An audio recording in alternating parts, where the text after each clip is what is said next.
এ বাবা, এটা কি অবস্থা হয়ে গেল! হায় ভগবান, মা দেখো দেখো কি অবস্থা হয়ে গেল! যা, ঘড়িতে 8টা 28।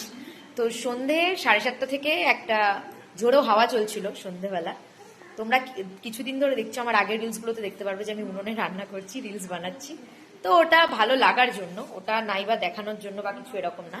যাদের গ্যাস নিয়ে সমস্যা হচ্ছে তারা এরকম করছে, যারা গ্রামীণ এলাকায় রয়েছে তারা গ্যাস ছাড়াও উনুনে রান্না করতে পারছে। আমাদের যেমন কাঠ আছে তার জন্য করতে পারছি।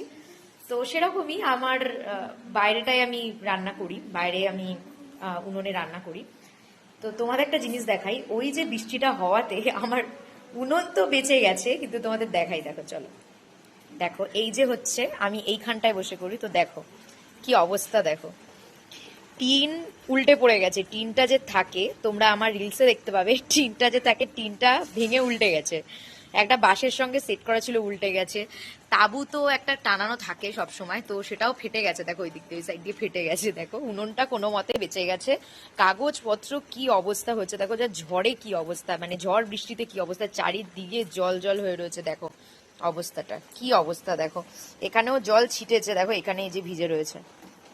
কিভাবে রান্না করবো জানি না, কিন্তু গ্যাস আছে যদিও বা, গ্যাসটা হাতে রাখতে হচ্ছে। তো তার জন্য উনুনে রান্না, কিন্তু উনুনটা বেঁচে গেছে, উনুনটা বেঁচে গেছে। বৃষ্টি দেখো কি লেভেলের বৃষ্টি হচ্ছে, দেখো পুরো তছনছ হয়ে গেছে জায়গাগুলো, মানে এগুলো কিন্তু এরকম ছিল না। কি অবস্থা দেখো, এই যে টপ ফপ পড়ে কোথা দিয়ে মানে করেছে, পড়ে গেছে। হ্যাঁ, দেখো কি অবস্থা, দেখো দেখো পুরো জায়গাটা তছনছ হয়ে গেছে, দেখো অবস্থাটা।